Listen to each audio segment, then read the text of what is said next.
بسم اللہ الرحمن الرحیم الحمد للہ رب العالمین والصلاة والسلام علی سید الانبیاء والمرسلین سیدنا محمد وعلی آلہ واصحابہ اجمعین اما بعد فعن عثمان رضی اللہ تعالی عنہ قال قال رسول اللہ صلی اللہ علیہ وسلم خیرکم من تعلم القرآن وعلمہ رواہ البخاری۔ محترم بزرگوں اور بھائیوں، آج کے درس کے لیے فضائل قرآن کا انتخاب کیا گیا ہے مشکوٰۃ شریف سے، اور اس مناسبت سے بھی کہ آج ہی تراویح کے اندر قرآن کا ختم ہوا ہے۔ قرآن اللہ کا کلام ہے، اس کا پڑھنا بھی عبادت ہے، اس کا سننا بھی عبادت ہے، عظمت اور محبت سے اس کی طرف دیکھنا بھی عبادت ہے، اور احترام سے اس کو اٹھانا بھی عبادت ہے۔ رسول اللہ صلی اللہ علیہ وسلم کے عمل سے یہ ساری چیزیں ثابت ہیں۔ آپ قرآن کی تلاوت بھی فرماتے تھے۔ مکہ کی زندگی میں آپ اپنے مکان پر، ایک تو حجرہ ہوتا ہے چھت والا حصہ، اور حجرہ کے باہر جو صحن ہوتا ہے کھلا والا حصہ، تہجد کی نماز میں لمبی لمبی آپ نماز پڑھتے تھے جس میں قرآن کی تلاوت کرتے تھے۔ اور اس وقت جو اسلام دشمن طاقتیں تھیں، جو گروہ تھا، ان کی سربراہی کرنے والے ابو جہل، ابو سفیان، اخنس ابن شریک، یہ بڑے سرداروں میں مانے جاتے تھے، اور سب سے بڑا چودھری ابو جہل تھا۔ رات کی تنہائی میں کوئی اسٹریٹ لائٹ تو ہوتی نہیں تھی، وہ تینوں کی تینوں آ گئے، اس طرح پر آئے کہ ایک دوسرے کی خبر نہیں ہوئی، اور آپ کے مکان کے پیچھے ایک اس گوشے میں کھڑا ہوا، ایک اس گوشے میں کھڑا ہوا، ایک درمیان میں کھڑا ہوا، اور محویت کے ساتھ قرآن کو سن رہے ہیں یہاں تک کہ صبح ہو گئی، صبح صادق ہو گئی۔ اب جب یہ لوٹ کے آ رہے تھے تو راستے میں ارے تم بھی، اگر تم ایسی حرکت کرو گے تو جو ہمارے تابعین ہیں ان پر کیا اثر ہوگا کہ ہم کو تو روکتے ہیں قرآن سننے سے، خود جا کر قرآن سنتے ہیں، اس کا مطلب کچھ گڑبڑ ہے، قرآن برحق ہے۔ تو کہا کہ ایسا کرو، اب ہمیں یہاں پر نہیں آنا ہے۔ میں عرض ہی کر رہا ہوں، وہ صاحب زبان تھے، وہ قرآن کی حلاوت کو محسوس کرتے تھے، اس کی تلاوت کو محسوس کرتے تھے، یہ قرآن کیسا اثر کرتا ہے، لیکن مقدر میں ہدایت نہیں تھی، اللہ نے محروم کر دیا، لیکن اس کی لذت سے وہ بھی باخبر تھے۔ چنانچہ کسی طرح دن کٹا رات کے انتظار میں، پھر جب رات ہوئی دیر رات میں پھر تینوں آ لیے اسی طریقے سے، یہ بھی ہے وہ بھی ہے وہ بھی ہے، اور ایک دوسرے کی خبر نہیں ہے۔ 3 دن مسلسل یہ قرآن کھڑے ہو کر سنتے رہے۔ تو رسول اللہ صلی اللہ علیہ وسلم نماز کے اندر لمبی لمبی رکعت پڑھتے تھے، آپ نے سنا ہوگا کہ پاؤں مبارک پہ ورم پڑ جاتا تھا، قرآن کی تلاوت کرتے تھے۔ یہ آپ کا وظیفہ تھا، یتلو علیہم آیاتہ ویزکیہم ویعلمہم الکتاب والحکمہ، کہ رسول اللہ صلی اللہ علیہ وسلم لوگوں کے سامنے قرآن پڑھ کر سناتے تھے، اور اس کے معنی کو، اس کے مفہوم کو، اور اللہ کی مراد کیا ہے اس کو بیان فرماتے تھے، ان کا تزکیہ کرتے تھے۔ اسی طریقے سے آپ نے ایک مرتبہ حضرت عبداللہ بن مسعود رضی اللہ تعالیٰ عنہ سے فرمایا کہ عبداللہ بن مسعود تو مجھے قرآن سناؤ۔ کہا یا رسول اللہ قرآن تو اب آپ کے اوپر اترا ہے، خود آپ کے اوپر پورا قرآن اترا ہے، اور میں آپ کو سناؤں؟ کہاں میرا جی چاہتا ہے میں اپنے علاوہ سے سنوں۔ چنانچہ انہیں پڑھنا شروع کیا، اور پڑھتے پڑھتے جب اس آیت پر پہنچے فَكَيْفَ إِذَا جِئْنَا مِنْ كُلِّ أُمَّةٍ بِشَهِيدٍ وَجِئْنَا بِكَ عَلَىٰ هَٰؤُلَاءِ شَهِيدًا، تو آپ نے کہا بس کرو۔ کہا جب میں نے اپنی تلاوت کو موقوف کر کے آپ کی طرف نگاہ اٹھا کر دیکھا تو آپ کی آنکھ سے آنسو جاری تھے۔ یہ اس قرآن کا اثر تھا، اس کی تاثیر تھی، اور دوسرے جو اس کے اندر مضمون بیان کیا گیا ہے وہ اس کا اثر تھا۔ میں اس کو یہاں پر نہیں چھیڑتا، بات دوسری طرف چلی جائے گی۔ تو یہ آپ قرآن خود تلاوت بھی کرتے تھے، دعوت بھی دیتے تھے اور قرآن کو آپ دوسرے سے سنتے بھی تھے، جیسا کہ اس واقعے سے ثابت ہے کہ عبداللہ بن مسعود رضی اللہ تعالیٰ عنہ سے آپ نے قرآن کو سنا۔ اسی طرح حضرت ابی بن کعب رضی اللہ تعالیٰ عنہ، آپ نے ان کو ایک بار طلب کیا اور کہا کہ ابی بن کعب تم میرا قرآن سنو۔ یا رسول اللہ میں آپ کا قرآن سنوں؟ کہاں اللہ نے مجھے حکم دیا ہے کہ میں ابی بن کعب کو قرآن سناؤں۔ کہا اللہ سمانی، کیا اللہ نے میرا نام لے کر فرمایا ہے؟ کہا ہاں، تمہارے خوشی کے رونے لگے، وہ رونے لگے۔ تو پوری آپ نے سورہ لم یکن الذین کفروا ان کو سنائی، ابی بن کعب رضی اللہ تعالیٰ عنہ کو۔ تو قرآن کی تلاوت کرنا بھی آپ سے ثابت ہے، قرآن کا دوسرے سے سننا بھی آپ سے ثابت ہے، اور دوسرے کو سنانا بھی آپ سے ثابت ہے۔ اور اسی طریقے سے یہ دور ہے، یہ کہاں سے آیا؟ آپ نے ہر سال حضرت جبریل علیہ السلام تشریف لاتے تھے اور قرآن کا دور ہوتا تھا، آپ ان کو قرآن سناتے تھے اور وہ آپ کو قرآن سناتے تھے۔ دور کا مطلب یہی ہوتا ہے، ایک سنے دوسرا سنائے۔ لیکن جس سال آپ کی وفات ہوئی ہے، آخری سال میں یہ دور 2 مرتبہ ہوا ہے۔ تو قرآن کا سننا سنانا، قرآن کی تلاوت کرنا، یہ سب کی سب عبادت ہے، یہ سب کی سب مطلوب ہے۔ آج جو قرآن تراویح کے اندر ختم ہوا ہے، اس قرآن کے بڑے فضائل احادیث کے اندر، ایک حدیث کے اندر آتا ہے من قرأ القرآن وعمل بما فیہ البس والداہ تاجا، کہ جو آدمی قرآن کو سیکھے، یعنی قرآن کے الفاظ کو بھی یاد کرے، اس کے معنی مفہوم کو بھی سمجھے، اور ان کے اندر جو احکامات ہیں اس کے اوپر عمل کرے۔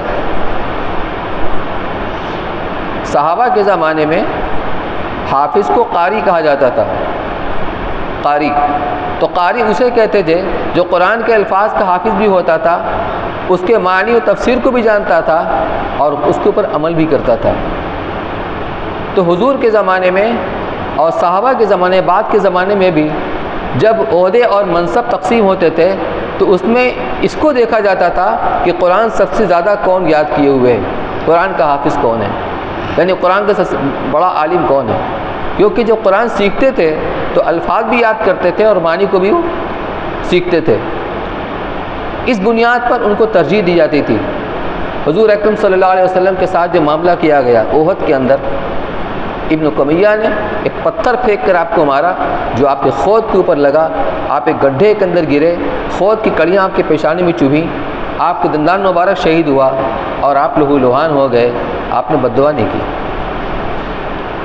طائف کے وادی کے اندر آپ کو پتھر سے مار مار کر کے لہو لہان کیا گیا کہ اتنی تکلیف آپ کو ہوئی کہ آپ چل نہیں سکتے تھے، آپ بیٹھ کے تکلیف کی وجہ سے، لیکن وہ بدماش آتے اور دونوں ہاتھ کے بیچ میں یہاں بغل میں ہاتھ دے کر آپ کو اٹھا کر چلاتے اور پھر پتھر مارتے تھے۔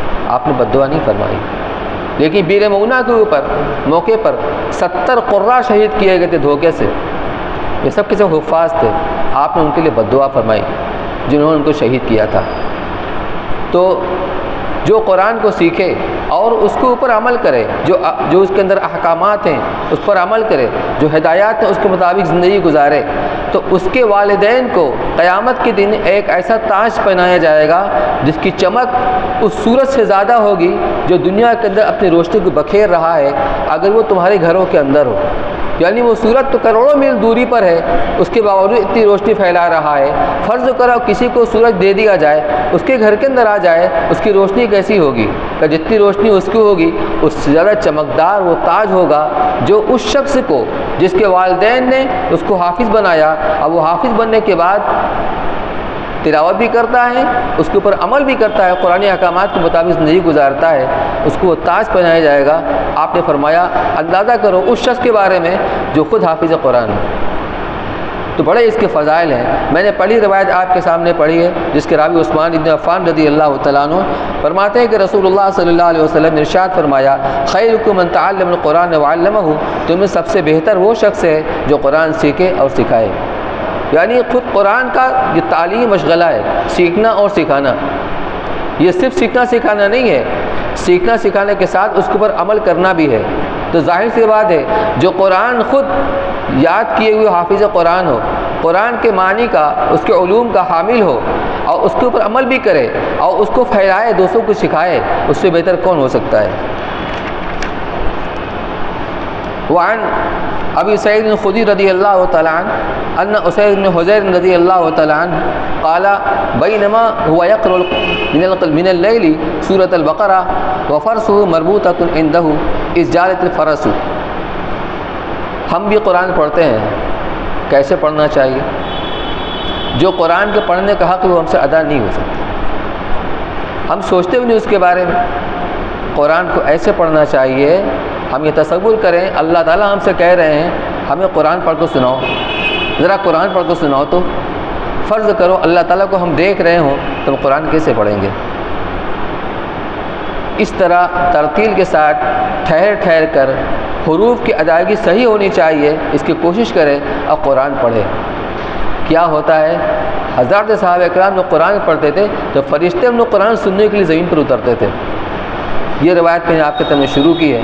راوی ہیں ابو سعید خدری رضی اللہ تعالیٰ عنہ، یہ فرماتے ہیں کہ اسید ابن حضیر رضی اللہ تعالیٰ عنہ ایک مرتبہ وہ رات کے وقت میں سورہ بقرہ کی تلاوت کر رہے تھے، وہی اپنے باغ کے اندر، اپنے مکان کے باہر صحن کے اندر گھوڑا بندھا ہوا تھا اور پاس میں ان کا لڑکا چھوٹا بیٹا یحییٰ نام تھا اس کا، وہ لیٹا ہوا تھا اور جو قرآن کی تلاوت کر رہے تھے، سورہ بقرہ پڑھ رہے تھے۔ تو رات کے وقت میں یہ اپنے گھر میں سورہ بقرہ کی تلاوت کر رہے تھے اور ان کا گھوڑا انہی کے قریب میں بندھا ہوا تھا رسی سے۔ اس جالت الفرس کہ اچانک گھوڑا اچھل کود مچانے لگا، فسکتا، تو انہوں نے ادھر ادھر دیکھا، کچھ سمجھ میں نہیں آیا کہ گھوڑا ہنہنا کیوں رہا ہے، اچھل کود کیوں مچا رہا ہے، اسی کیا وجہ ہوگی، کچھ سمجھ میں تو آیا نہیں۔ فسکتا، لہذا تلاوت کو انہیں موقوف کر دیا اور ادھر ادھر دیکھنے لگے کیا وجہ ہوئی، تو اس تلاوت کو موقوف کرنے کی وجہ سے گھوڑا بھی کیا ہے، پرسکون ہو گیا۔ فسکنت، وہ پرسکون ہو گیا۔ فقرأ، جب پرسکون ہو گیا تو پھر تلاوت چالو کر دیا، پڑھنے لگے۔ فجالت، پھر اچھل کود مچانے لگا۔ فسکتا، پھر خاموش ہو کر دیکھنے لگے کہ آخر گھوڑا یہ اچھل کود کیوں مچا رہا ہے، اس کی وجہ کیا ہے۔ فسکنت، جب پھر خاموش ہو گئے تو گھوڑا پھر پرسکون ہو گیا۔ ثم قرأ، پھر پڑھنا چالو کر دیا۔ فجالت الفرس، گھوڑا پھر اچھل کود مچانے لگا۔ فانصرف، تو انہوں نے تلاوت کو اپنے موقوف کر دیا اور تلاوت موقوف کر کے وہاں سے اٹھے۔ وکان ابن یحییٰ قریبا منہا، حضرت کے صاحبزادے یحییٰ نامی جو سویا ہوا تھا گھوڑے کے قریب ہی میں، وہ اٹھ کر کے اپنے اس بیٹے کے پاس گئے اس کو اٹھانے کے لیے، جو گھوڑے کے قریب ہی جہاں گھوڑا بندھا ہوا تھا اس کے قریب ہی موجود تھا۔ فاشفق ان تصیبہ، اس اندیشے سے کہیں گھوڑا اس کے اوپر پیر نہ رکھ دے اور اس کو کوئی تکلیف نہ پہنچائے، زخمی نہ ہو جائے۔ ولما اخرہ، جب وہ اپنے بیٹے کو لے کر کے وہاں سے چلے ہیں، اٹھے ہیں، رفع راسہ للسماء، تو اچانک ان کی نگاہ آسمان کی طرف گئی۔ فاذا مثل الظلۃ فیہا امثال المصابیح، تو کیا دیکھتے ہیں کہ بادل کے مانند کوئی چیز ہے۔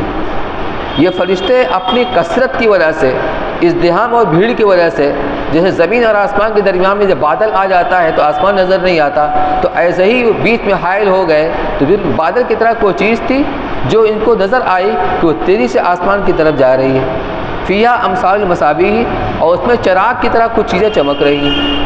یہ گویا کہ فرشتوں کے منہ تھے جن کے گویا کہ نور چمک رہا تھا، تو یہ فرشتے اپنے کثرت کی وجہ سے بادل جیسے محسوس ہو رہے تھے، یہ انہوں نے دیکھا۔ فلما اصبح، جب صبح ہوئی، حدث النبی صلی اللہ علیہ وسلم، تو انہوں نے اللہ کے نبی صلی اللہ علیہ وسلم کے سامنے یہ پورا قصہ اور واقعہ بیان کیا۔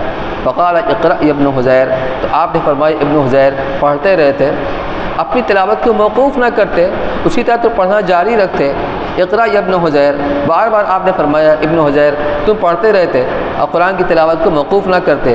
قال، فرماتے ہیں فاشفقت یا رسول اللہ ان تطأ یحییٰ، اللہ کے رسول مجھے اس بات کا اندیشہ ہو گیا کہیں اچھل کود میں گھوڑا میرے بیٹے کے اوپر پیر نہ رکھ دے، اس کو زخمی نہ کر دے، اس لیے میں نے موقوف کر دیا۔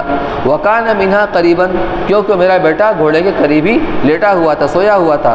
فانصرفت الیہ، لہٰذا میں اٹھ کر اس کی بیٹے کی طرف گیا۔ ورفعت راسی الی السماء، جب میں نے آسمان کی طرف نگاہ اٹھا کر دیکھا، فاذا مثل ظلتی فیہا امثال المصابیح، تو کیا دیکھتا ہوں کہ سائبان کی طرح، بادل کی طرح کوئی چیز ہے جس کے اندر چراغ کے معنی کوئی چیز چمک رہی ہے۔ فخرجت، لہذا جب میں نکل کر کے باہر آیا اچھی طرح دیکھنے بھالنے کے لیے کہ کہاں گیا، حتی لا اراہا، تو مجھے نظر نہیں آیا، نگاہوں سے اوجھل ہو گیا۔ قال وتدری ما ذاک، آپ نے فرمایا جانتے ہو وہ کیا چیز تھی؟ قال لا، فرماتے میں نہیں جانتا۔ قال تلک الملائکہ دنت لصوتک، یہ فرشتے تھے جو تمہاری قرات کی آواز سننے کے لیے تمہارے قریب آئے تھے۔ جب وہ فرشتے جو بظاہر بادل کی طرح نظر آ رہے تھے، جب زمین پر اترتے ان کو سننے کے لیے قریب آتے تو گھوڑا ہی نہیں لگتا، جب تلاوت کو موقوف کرتے تو اوپر چلے جاتے، اوپر سکون ہو جاتا۔ تو تمہاری آواز سننے کے لیے تمہارے قریب آئے تھے۔ وَلَوْ قَرَأْتَ لَأَصْبَحَتْ يَنظُرُ النَّاسُ إِلَيْهَا لَا تَتَوَارَى مِنْهُمْ، اور اگر تم اسی طرح قرآن پڑھتے رہتے تو صبح کے وقت تمام لوگ دیکھتے کہ اسی طریقے سے تم تلاوت کر رہے ہو، فرشتے بادل کی طرح سے معلق ہیں۔ لا تتوارا منہم، یعنی ہر آدمی اس کو دیکھ لیتا، جس طرح چاند ہے، سورج ہے، بادل ہے، دیکھنے میں کوئی دقت نہیں ہوتی ہے، ہر آدمی اپنی جگہ کھڑا ہوا بیٹھا ہوا دیکھ سکتا ہے، اسی طریقے سے ہر آدمی فرشتوں کو دیکھتا اور اس منظر کا نظارہ کرتا۔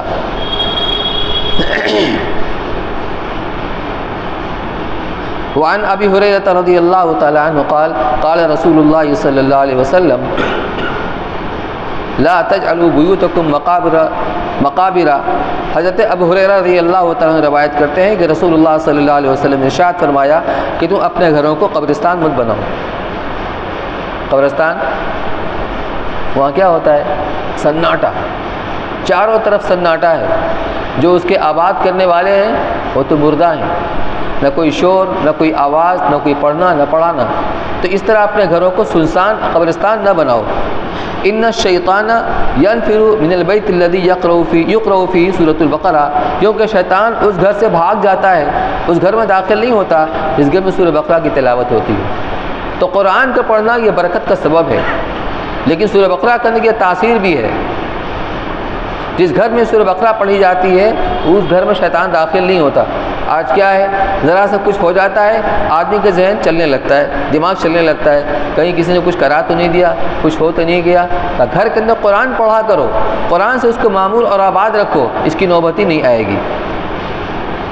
وعن نواس بن سمعان رضی اللہ تعالیٰ عنہ قال سمعت النبی صلی اللہ علیہ وسلم یقول یؤتی بالقرآن یوم القیامہ۔ حضرت نواس ابن سمعان رضی اللہ تعالیٰ عنہ روایت کرتے ہیں، فرماتے کہ میں نے اللہ کے نبی صلی اللہ علیہ وسلم کو فرماتے ہوئے سنا کہ قرآن کو قیامت کے دن لایا جائے گا، وآلہ، اسی طریقے سے قرآن پڑھنے والوں کو لایا جائے گا۔ الذین کانوا یعملون بہ، جو لوگ قرآن کے اوپر عمل کرنے والے تھے۔ اس کا مطلب اہل قرآن ان کو کہا جاتا ہے جو قرآن پڑھتے بھی ہوں، اس پر عمل بھی کرتے ہوں۔ جو قرآن پڑھتا ہے اور عمل نہیں کرتا اس کو اہل قرآن نہیں کہا جاتا۔ اس لیے جہاں جو فضائل وارد ہوئے ہیں ان فضائل کے اندر یہ بنیادی شرط ہے کہ قرآن کے پڑھنے کے ساتھ ساتھ اس کے اوپر اس کا عمل بھی ہو رہا ہو۔ تو الذین کانوا یعملون بہ، وہ قرآن پڑھنے والے جو خود قرآن کے احکامات کے اوپر عمل بھی کرتے رہے ہوں، تقدمہ سورۃ البقرہ و آل عمران، کہ ان کے آگے آگے سورہ بقرہ اور آل عمران چلے گا۔ یہ تو اعمال ہیں، اعمال نظر تو نہیں آتے ہیں، لیکن اللہ قادر مطلق ہے، ہو سکتا ہے قیامت کے دن جو عالم آخرت ہے اس کو کوئی شکل مل جائے یا جو بھی اس کی شکل ہو تو سورہ بقرہ اور آل عمران آگے آگے چلیں گے، باقی صورتیں اس کے پیچھے ہوں گی، لیکن آگے آگے سورہ آل عمران اور سورہ بقرہ اور آل عمران چلیں گی۔ کأنہما غمامتان، یعنی اس طرح ان کی شکل ہوگی گویا کہ یہ دو بادل ہیں، یہ دو بادل ہیں، سائبان ہیں، او ذلتان سوداوانی، یا دو کالے بادل ہیں۔ جب بادل پرت در پرت ہوتا ہے ایک کے اوپر ایک، ایک کے اوپر ایک، تو بہت سیاہ اور کالا ہوتا ہے، اس کا سایہ انتہائی ٹھنڈا ہوتا ہے، انتہائی ٹھنڈا ہوتا ہے اور راحت پہنچانے والا ہوتا ہے۔ یا دو سیاہ بادل ہوں گے، بینہما شرق، ان کے درمیان میں روشنی ہوگی۔ یعنی سیاہ ہونے کی وجہ سے ایسا نہیں ہو کہ تاریکی ہوگی، بلکہ اس پہ سے روشنی پھوٹ کر کے آئے گی۔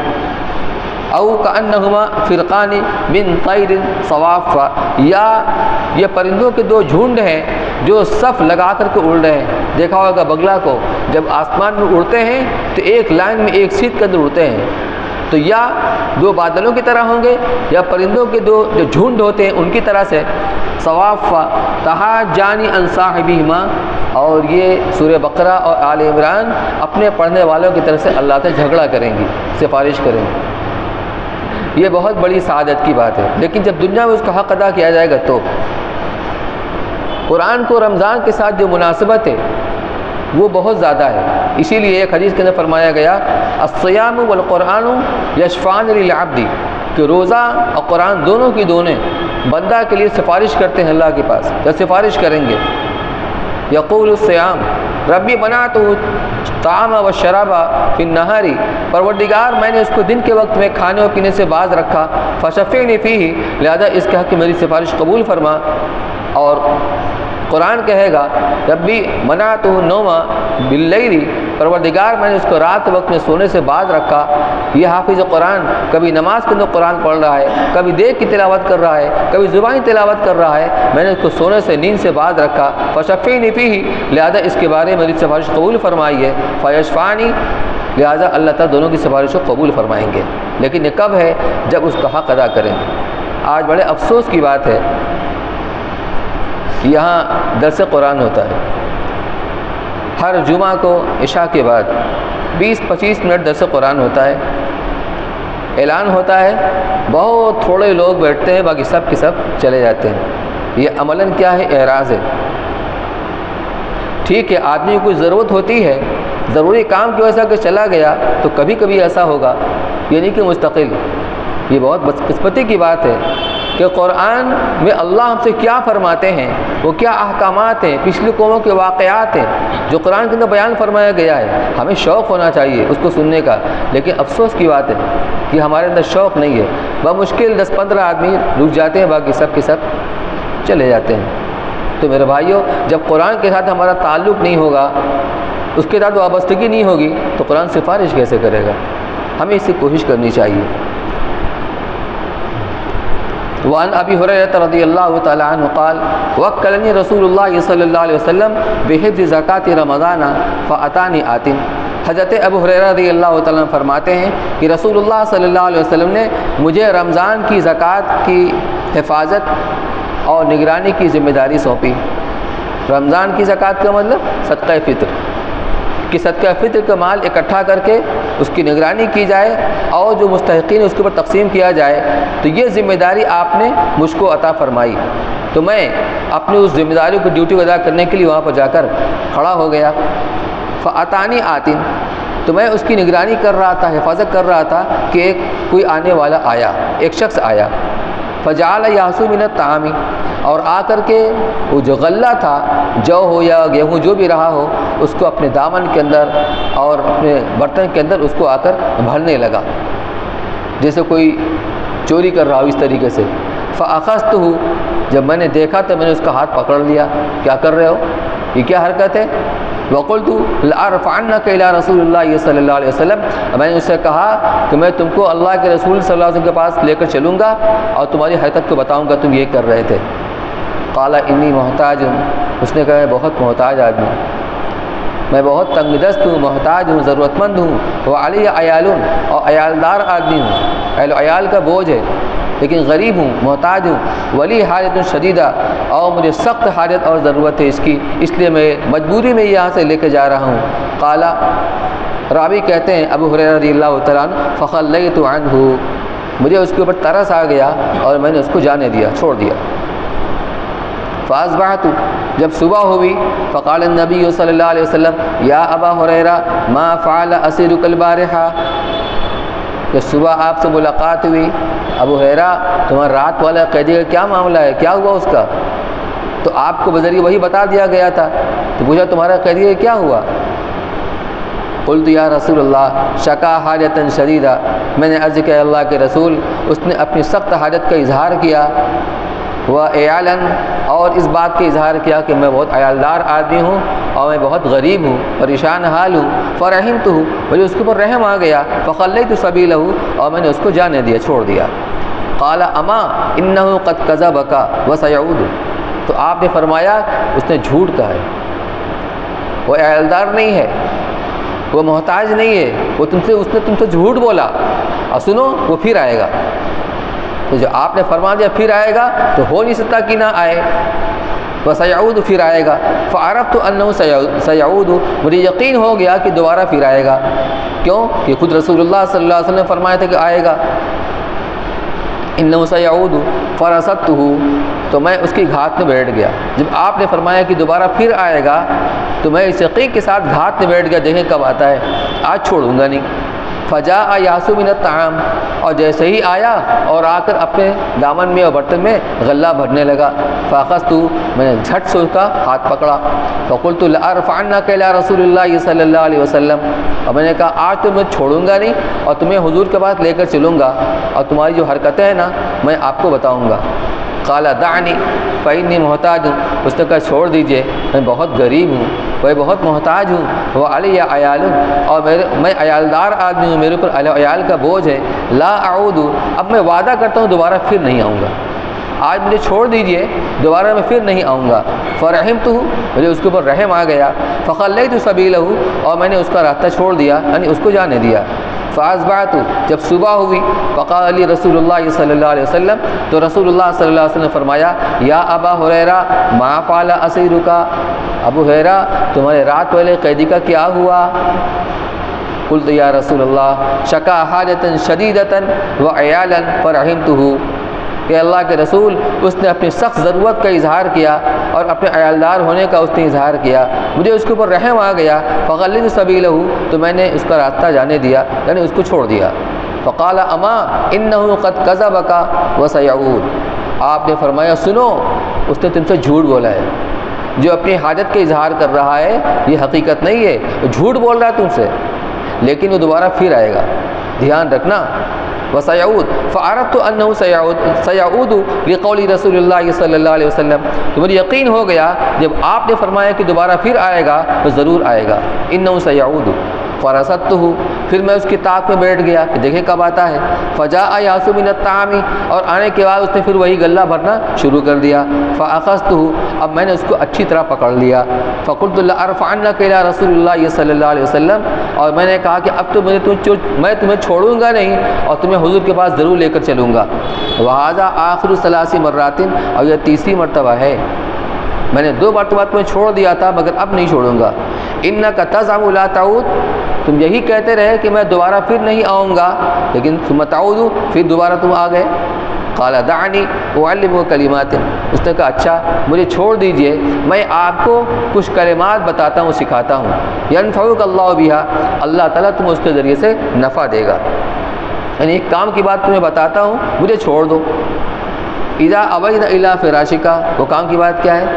جب تم اپنی بستر پر جاؤ سونے کے لیے، جب بستر پر جاؤ، فقرأ آیت الکرسی، تو آیت الکرسی پڑھو، اللہ لا الہ الا هو الحی القیوم حتی تختم الآیہ، یعنی آخر تک آیت الکرسی پڑھنا۔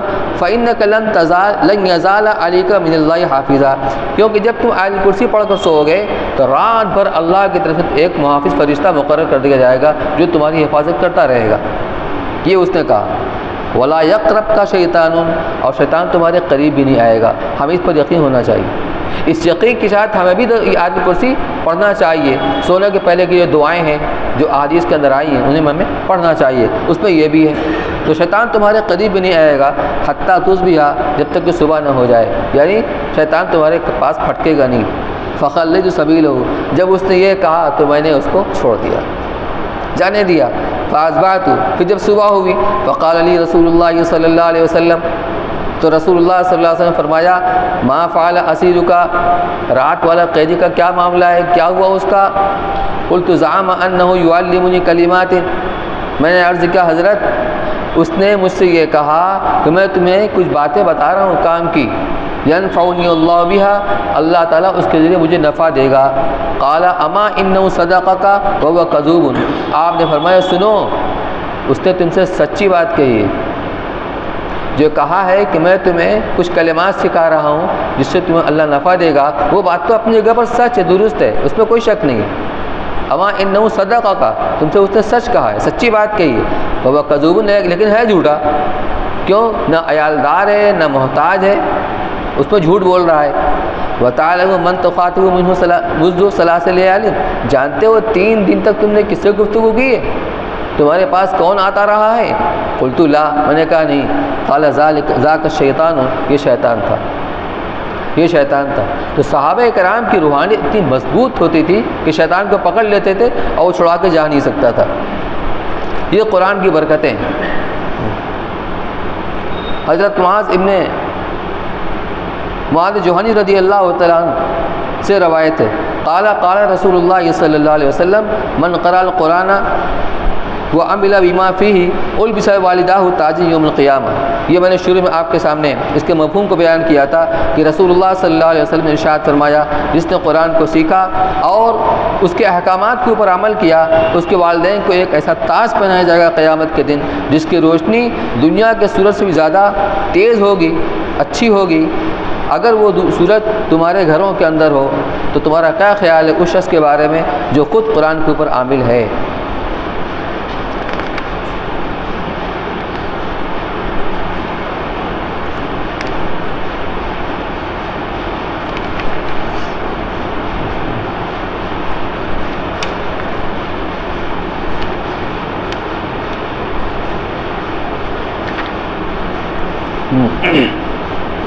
عن ابی موسیٰ رضی اللہ تعالیٰ عنہ قال قال رسول اللہ صلی اللہ علیہ وسلم مثل المؤمن الذي يقرأ القرآن مثل اترجة ريحها طيب وطعمها طيب۔ حضرت ابو موسیٰ رضی اللہ تعالیٰ عنہ روایت کرتے ہیں کہ رسول اللہ صلی اللہ علیہ وسلم نے ارشاد فرمایا، اس مومن کی مثال جو قرآن پڑھتا ہے، قرآن پڑھنے والے مومن کی مثال اترجہ کی طرح ہے۔ اترجہ ایک پھل ہوتا ہے، یوں سمجھ لیجیے سنترا جو میٹھا ہوتا ہے۔ تو اس مومن کی مثال جو قرآن پڑھتا ہے اترجہ کی طرح ہے، جس کی خوشبو عمدہ ہوتی ہے اور اس کا مزہ، اس کا ذائقہ عمدہ ہوتا ہے۔ تو وہ پھل کھانے میں میٹھا بھی ہے، اس کے اندر مٹھاس بھی ہے، اور اس کے اندر خوشبو بھی ہوتی ہے، خوشبو بھی اس کے اندر ہوتی ہے۔ تو مٹھاس کیا ہے؟ ایمان کی مٹھاس، قرآن کی مٹھاس، ایمان کی مٹھاس جو اس کے اندر موجود ہے، ایمان کی روشنی، قرآن کی روشنی جو اس کے اندر موجود ہے، اور قرآن جو زبان سے پڑھ رہا ہے یہ کیا ہے؟ خوشبو ہے جو قرآن کی روشنی کو بکھیر رہا ہے۔ وَمَثَلُ الْمُؤْمِنِ الَّذِي لَا يَقْرَأُ الْقُرْآنَ، اور اس مومن کی مثال جو قرآن نہیں پڑھتا، مَثَلُ التَّمْرَةِ لَا رِيحَ لَهَا، اس کی مثال کھجور کی طرح سے ہے جس کے اندر خوشبو تو نہیں ہوتی، وَطَعْمُهَا حُلُوٌ، لیکن اس کا مزہ جو ہوتا ہے میٹھا ہوتا ہے، شیریں ہوتا ہے۔ کھجور کیا ہوتا ہے؟ اس میں خوشبو نہیں ہوتی لیکن بہت میٹھا ہوتا ہے۔ تو ایسے ہی وہ مومن جو قرآن نہیں پڑھتا تو کم سے کم ایمان تو اس کے دل کے اندر موجود ہے، قرآن نہیں پڑھتا اس لیے خوشبو نہیں ہے اس کی۔ وَمَثَلُ الْمُنَافِقِ الَّذِي لَا يَقْرَأُ الْقُرْآنَ، اس منافق کی مثال جو قرآن نہیں پڑھتا، كَمَثَلِ الْحَنظَلَةِ، وہ حنظلہ انتہائی کڑوا ایک پھل ہوتا ہے، اس کی طرح ہے، لَيْسَ لَهَا رِيحٌ وَطَعْمُهَا مُرٌّ، اس میں کوئی خوشبو بھی نہیں ہوتی اور اس کا مزہ انتہائی کڑوا ہوتا ہے، یعنی اندر میں ایمان بھی نہیں ہے اور زبان پہ قرآن بھی نہیں ہے۔ وَمَثَلُ الْمُنَافِقِ الَّذِي يَقْرَأُ الْقُرْآنَ مِثْلُ رَيْحَانَ، اور اس منافق کی مثال جو قرآن پڑھتا ہے پھول کی طرح سے ہے، رِيحُهَا طَيِّبٌ وَطَعْمُهَا مُرٌّ، جس سے خوشبو تو اچھی ہوتی ہے لیکن اس کا مزہ کڑوا ہوتا ہے۔ گلاب کا پھول ہے، دیکھنے میں کتنا اچھا لگتا ہے اور اس کے اندر خوشبو بھی ہوتی ہے لیکن زبان پر رکھا جائے تو اس کے اندر کڑواہٹ ہوتی ہے، تو اس کے اندر ایمان تو نہیں ہے، مٹھاس تو نہیں ہے، کڑواہٹ ہے، لیکن زبان سے قرآن جو پڑھ رہا ہے اس کی روشنی کو بخیر رہا ہے۔ بہرحال ان سارے روایات سے سب کا خلاصہ یہی ہے، ہم سب کو جو پہلی قسم اس کے اندر ہونا چاہیے جس کا مزہ میٹھا ہوتا ہے اور خوشبو عمدہ ہوتی ہے۔ یہ کون ہے؟ وہ مومن ہے جو قرآن کو پڑھتا ہے۔ آگے ہے وفی روایت المؤمن الذي يقرأ القرآن ويعمل به، وہ مسلمان، وہ مومن جو قرآن پڑھتا ہے اس پر عمل بھی کرتا ہے، پڑھنے کے ساتھ ساتھ اس پر عمل بھی کرتا ہے، کل اترجتی، اترجہ کی مانند ہے، والمؤمن الذي لا يقرأ القرآن، وہ مومن جو قرآن نہیں پڑھتا، ويعمل به، اور اس کے اوپر عمل کرتا ہے، اس کی مثال وہی کھجور کی طرح سے۔ تو جتنے فضائل ہیں وہ اسی وقت ہیں جب آدمی قرآن کا حق ادا کرے، قرآن پڑھے، اس کے مطابق زندگی گزارے، عمل کرے۔ اور اگر معاملہ اس کے برعکس ہے تو وعید بھی قرآن کے اندر بہت، حدیث کے اندر وہ حدیث کیا ہے نا کہ حضور اکرم صلی اللہ علیہ وسلم نے معراج کی رات میں آپ کو ایک تو معراج ہوئی، ایک مرتبہ جسمانی معراج ہوئی، اسی جسم اور روح کے ساتھ آپ کی معراج ہوئی، اور کئی مرتبہ آپ کو روحانی معراج ہوئی ہے، یعنی خواب کے ذریعے آپ کو دکھایا گیا۔ اللہ شیخ الحدیث رحمۃ اللہ علیہ نے فضائل اعمال کے اندر یہ واقعہ لکھا ہوا ہے۔ تو آپ نے اس میں یہ دیکھا کہ آپ فرشتے کے ساتھ جا رہے ہیں اور فرشتہ آپ کو سیر کرا رہا ہے۔ اس دوران میں دیکھا کہ ایک آدمی ہے جس کو ایک فرشتہ بھاری پتھر سے اس کے سر کو کچل رہا ہے، پھوڑ رہا ہے۔ پوچھا یہ کیا ہے؟ کہ یہ صاحب قرآن ہے، اس نے قرآن کو حفظ کیا تھا، یاد کیا تھا، لیکن اس پر عمل نہیں کرتا تھا۔ تو میرے بھائیوں، قرآن کے فضائل اسی وقت ہیں جب آدمی اس پر عمل بھی کرے۔ اس لیے ہمیں بھی قرآن جو نازل ہوا ہے یہ صرف طاق میں سجانے کے لیے نہیں، کثرت کے ساتھ اس کی تلاوت کرنا۔ تلاوت کا جو انداز ہے یہ بھی سند کے ساتھ حضور کے زمانے سے آج تک چلا آ رہا ہے۔ جب قاری کسی کو سند دیتا ہے قرات کی اور تجوید کی تو وہ بتاتا ہے کہ میں نے کس سے پڑھا، انہوں نے کس سے پڑھا، انہوں نے کس سے پڑھا۔ تو قرآن کے الفاظ بھی محفوظ ہیں اور قرآن کا طرز ادا بھی محفوظ ہے، کس حرف کو کس طریقے سے ادا کیا جائے۔ لہٰذا جو اس کے آداب ہیں ان آداب کی رعایت کرتے ہوئے ہمیں قرآن کی تلاوت سال کس سال کرنا چاہیے۔ یہ کب ہوگا؟ جب ہم طے کر لیں کہ ہمیں ایک پارہ روزانہ پڑھنا ہی ہے، ایک پارہ کم سے کم پڑھنا ہی ہے، تو آدمی کی مشغولی الگ الگ ہوتی ہے، کبھی مشغولی زیادہ ہوتی ہے، کبھی کم ہوتی ہے، لیکن طے کر لیں چاہے جب بھی ہمیں سونے سے پہلے ایک پارہ پورا کرنا ہے تو انشاءاللہ پورا ہوگا۔ 2 پارہ 3 پارہ جو بھی ہے، آدمی مقدار ایک طے کر لے کہ اتنا ہمیں پڑھنا ہی پڑھنا ہے، تو وہ ایک ہی نشست میں ضروری نہیں ہے، مختلف نشست میں مسجد کے اندر پہلے آ گئے، نماز کے موقع ملا 2-4 رکوع پڑھ لیا، کچھ نماز کے بعد پڑھ لیا، کچھ اس نماز کے بعد پڑھ لیا، کچھ اس نماز کے بعد پڑھ لیا۔ اگر آدمی ٹھان لے کہ ہمیں یہ کرنا ہے تو انشاءاللہ ہو جائے گا، اور اگر ایسے ہی کہ جب موقع ملے گا دیکھا جائے گا تو پھر تو ہو چکا۔ اس لیے میرے بھائیوں، ہمیں قرآن کے ساتھ اپنے تعلق کو بڑھانا ہے، وابستگی کو بڑھانا ہے، قرآن کی تلاوت بھی کرنی ہے اور کوشش کرنا ہے درس قرآن کے اندر ہماری شرکت ہوتی رہے، تاکہ قرآن میں کیا کہا جا رہا ہے ہمیں کچھ سمجھ میں آنا چاہیے۔ اللہ تعالیٰ ہم سب کو عمل کرنے کی توفیق نصیب فرمائے۔ دعا تو ماشاءاللہ ہو ہی چکی ہے، مختصر دعا فرما لیں تاکہ خالی نہ رہ جائے۔ اللہم صلی علی سیدنا و شفیعنا نبینا مولانا محمد مبارک وسلم۔ اللهم إن قلوبنا ونواسينا وجوارحنا بيدك لم تملكنا منا شيئا، فإذا فعلت ذلك بنا فكن أنت ولينا واهدنا إلى سواء السبيل۔ اللهم إنا نسألك العفو والعافية واليسر والمعافاة الدائمة في الدين والدنيا والآخرة، توفنا مسلمين والحقنا بالصالحين غير خزايا ولا مفتونين۔ اللهم إني أسألك توفيق أهل الهدى وأعمال أهل اليقين ومناصحة أهل التوبة وجد أهل الخشية وطلب أهل الرغبة وتعبد أهل الورع وإرفان أهل العلم حتى ألقاك۔ اللهم إني أسألك مخافة تحجزني عن معاصيك حتى أعمل بطاعتك عملا أستحق به رضاك، وحتى أناسك بالتوبة خوفا منك، وحتى أخلص لك النصيحة حياء منك، وحتى أتوكل عليك في الأمور كلها وأتظن بك سبحان خالق النور۔ اللهم أتمم لنا نورنا واغفر لنا إنك على كل شيء قدير۔ اللهم إنا نسألك إيمانا كاملا ويقينا صادقا وقلبا خاشعا ولسانا ذاكرا وتوبة نصوحا وتجارة لن تبور وتوبة قبل الموت وراحة عند الموت ورحمة ومغفرة بعد الموت والعفو عند الحساب والفوز بالجنة والنجاة من النار۔ اللهم أجرنا من النار يا مجير يا مجير يا مجير۔ ربنا آتنا في الدنيا حسنة وفي الآخرة حسنة وقنا عذاب النار۔ ربنا هب لنا من أزواجنا وذرياتنا قرة أعين واجعلنا للمتقين إماما۔ ربنا اصرف عنا عذاب جهنم إن عذابها كان غراما إنها ساءت مستقرا ومقاما۔